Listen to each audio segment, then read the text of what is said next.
চাই, আমি আপনারা বিশ্ববিদ্যালয়কে নিরাপদ করেন এবং সকল সংগঠনের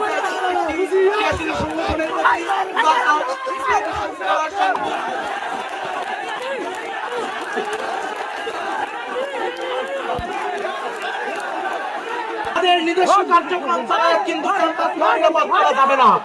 গণতন্ত্র নিরাপদ না করে তারা তাদের কার্যক্রম পরিচালনা করুক। আমরা চাই একটি শান্ত ক্যাম্পাস, আমরা চাই নিরাপদ ক্যাম্পাস। এই ক্যাম্পাসের মাধ্যমে শিক্ষার এবং বিশ্ববিদ্যালয়ের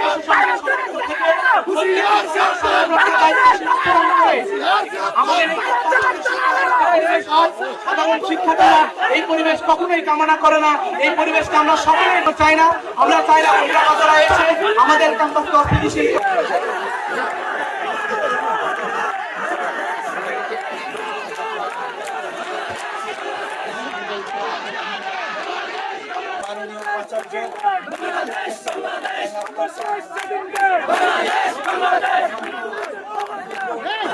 তো আমি বলতে চাই, আপনারা যারা রাজনীতি করেন, শিক্ষার্থী আছেন, শিক্ষক রয়েছে, প্রশাসন রয়েছে, সবাইকে আমরা প্রশ্ন করে যাব।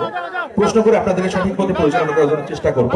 আপনারা আমাদেরকে ট্যাগিং, বুলিং এবং আপনারা আমাদেরকে শত্রু মনে করবেন। আমরা ক্যাম্পাসে, আমি যখন ক্যাম্পাসে এসেছি তখন এসে চিন্তা করছি শিক্ষার্থীদের জন্য কি ধরনের কাজ করা যায়। তখন আমার জায়গা থেকে মনে হয়েছে যে আমি সাংবাদিকতাকে বুঝতে পারি, কারণ তখন আসলে শিক্ষার্থী হিসেবে কথা বলার মতো আসলে আমাদের জায়গা ছিল না। তো ওই জায়গা থেকে আমি সাংবাদিকতাকে চয়েস করে শুধুমাত্র শিক্ষার্থীদের অধিকার নিয়ে কাজ করার ক্ষেত্রে আমরা সেই লক্ষ্যে কাজ করে যাচ্ছি। সাংবাদিক সমিতি সেই লক্ষ্যে কাজ করে যাচ্ছে এবং ভবিষ্যতে কাজ করে যাবে।